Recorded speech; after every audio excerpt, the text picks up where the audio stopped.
Hello, and welcome back to another episode of Tribble's Workshop. So as you can see, we've got our chunky boy in the back here, because that's going to be pretty suitable for what we're going to do today. So we're just going to hop into the builder here, and what we are going to work on are cargo bays and cargo doors, and different ways to access the inside of your plane. There are a few different ways to do this, just like there are a few different ways to build your plane. You can build it all out of separate fuselage pieces, sides, top, bottom, or you can just use hollow fuselage like I have here. And today we're going to stick with the hollow fuselage. It's not as easily customizable as the solid fuselage as far as shaping and stuff, but this will work quite well for what we want to do. So the first method is you've got a plane here. Now I'm going to go as if you already have a plane. This can obviously apply if you're starting from scratch, but I imagine a lot of people wanting to do this might already have an airframe that they're working on. So we're going to go from that perspective. So the first thing we're going to want to do is we're going to want to get a hole in here for our cargo bay.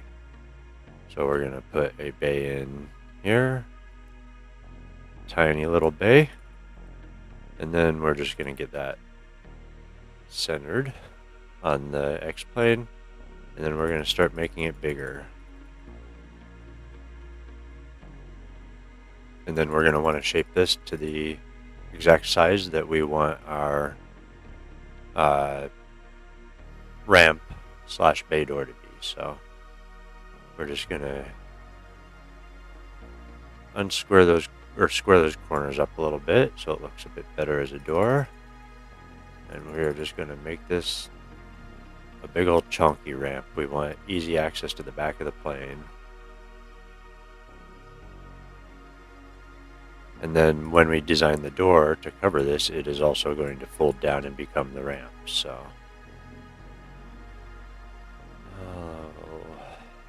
let's see.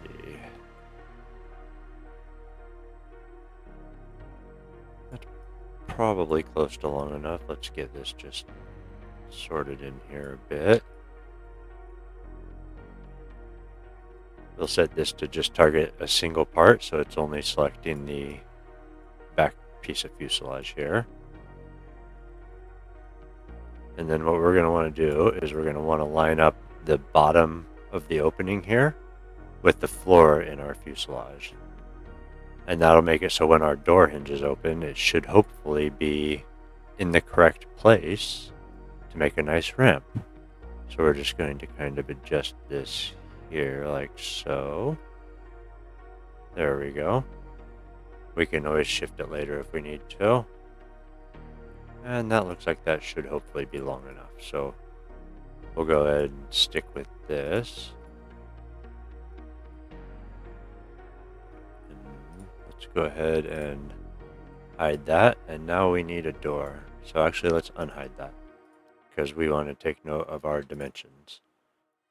So we are 5 by 3.2. So next we want to make our door. So we're going to take a piece of fuselage and we're going to stick it here in the middle. And we are going to make it the same size. So 3.2 wide. We'll make that 0.01 for the thickness. And then we'll go over here, 0.01 for the thickness.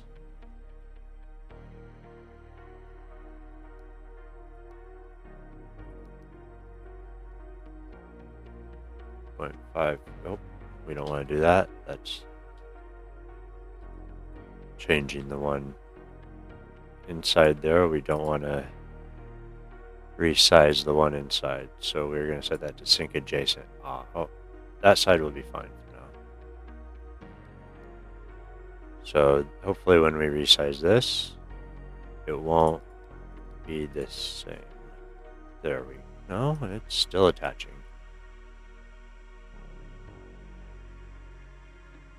Why is that wider?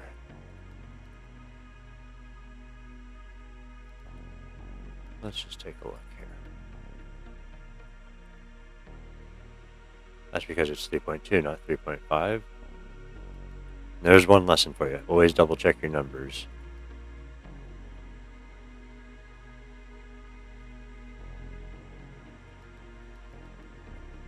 So we'll get that to the correct 3.2.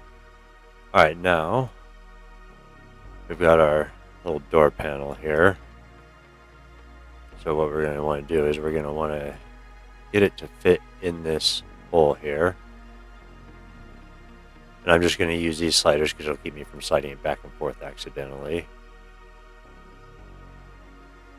And we need to get the length also, which is 5. So that's 5. There we go.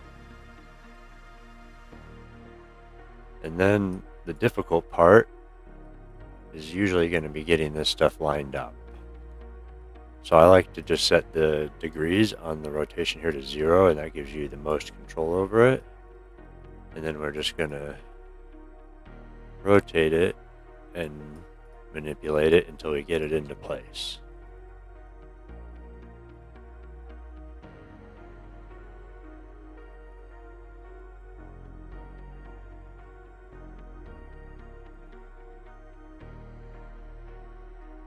Pretty close. Let's paint this a different color just so we can see the, then we'll paint the inside of here. There we go. And now we can see to line it up a little bit better.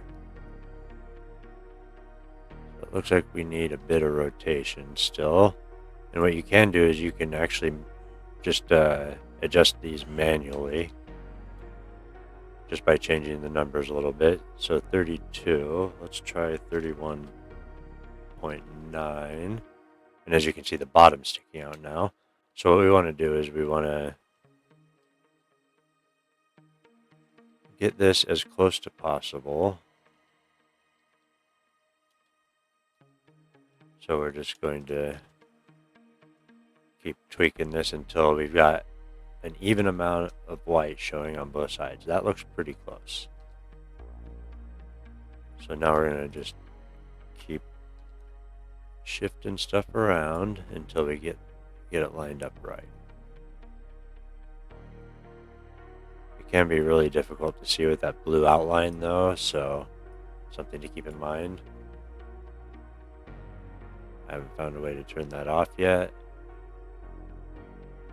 That's pretty close.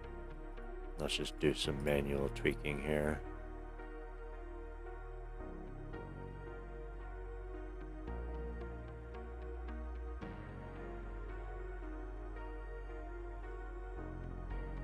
Why is that not changing?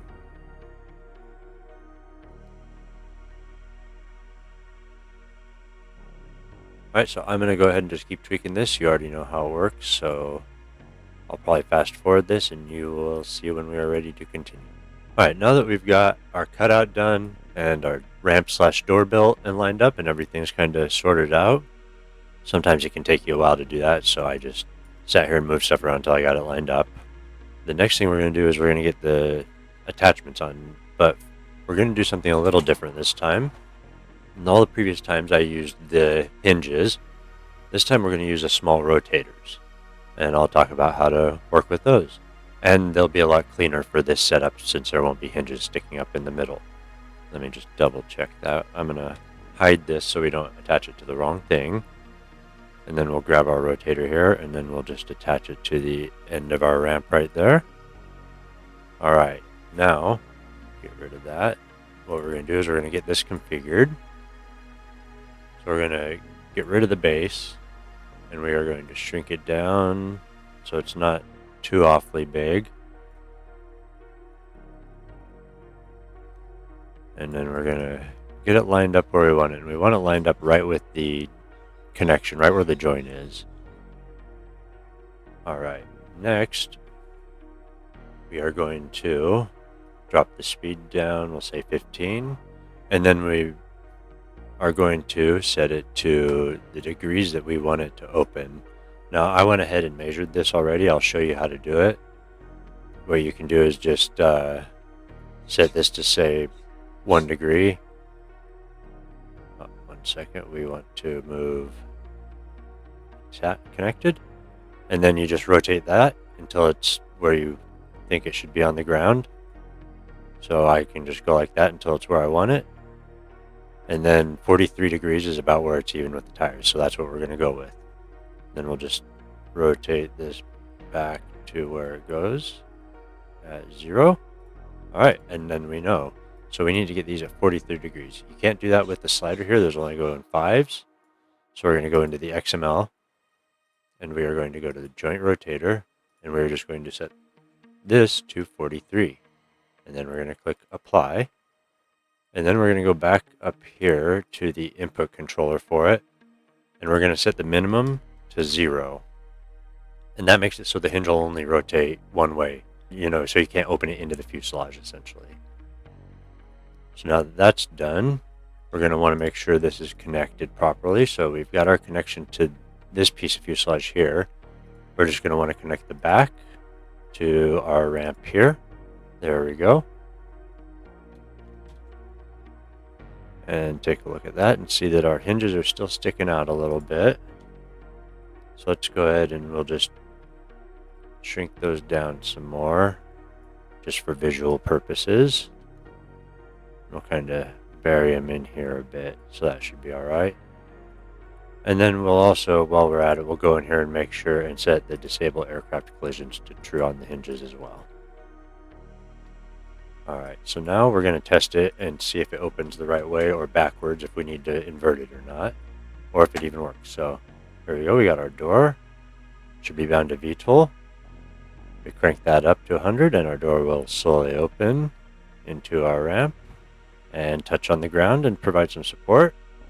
All right, now the next thing we would want to check is we want to hop into the plane. Now, cutouts in the game are a visual thing. If you put a cutout in a fuselage, it looks like there's a hole there, but as far as the game's concerned, the fuselage piece is still there. It's just letting you see through it. So if I try and run in and see it stopping me, I'm hitting the fuselage.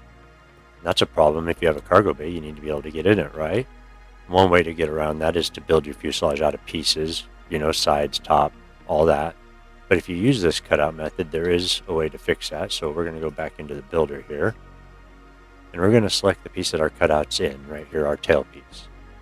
And we're going to go to the XML for it. And we're going to go down here to where the J fuselage is. And then we're going to go down to new property. And we're going to select collider type. And then here, we're going to select triangle mesh. And we're going to hit apply. And that'll force it to recalculate the mesh of this rear piece of the plane without the cutout. So now, if we go here, we're going to open that up and hop out. Have a run around the back, and hopefully now we should be able to walk into the back of our plane freely. There we go. We are inside. We've got our little weapon station here that I never finished configuring. And there you have it. So that is one way to make a nice cargo ramp that opens and closes whatever degree you want. If you're, dropping stuff off, maybe you don't want to open it all the way if you're dropping it from the air. Who knows? Or maybe you just like having manual control over it. That's, nice too. It's nice to be able to just physically swing it open yourself. All right, now, if you want your hinges to open just with an action group instead of messing with the whole VTOL thing, that's really easy. Just a quick expression. So what we are going to do is we're just going to select our hinges here. Here we go. I'll color them so they're a little bit easier to see. There we go. And we're going to just open up our part properties. We're going to go to our input. We're going to scroll down to custom input. And in here, we're going to type smooth. That'll make it so it transitions from closed to open smoothly. And then we're going to go activate 3. 3 is just the number of the action group. I'm going to use 3. Pick whatever you want. And then we're going to go comma, space, 0.5. And then we're going to hit OK. And now, when we come out here, we just hit 3. And after about half a second, door opens, sets itself up. Oh, I accidentally hit my parachute button. That must be bound to 3 also. We can run in and back out. Ah, yeah, 3 is parachute also. Anyways, that closes well, and we are good to go. So we've got a working cargo bay door / ramp. So hopefully this will have helped you if you're trying to build this. If you have any questions, let me know down in the comments below. I'm always happy to help. Hop in the Discord. It's in the description. If you got any questions, I can answer them there as well. Or I can at least try to answer them. I'm obviously not a master at this game yet. But yeah, so let me know what you think. And until next time, take care, be safe, and I will see you later.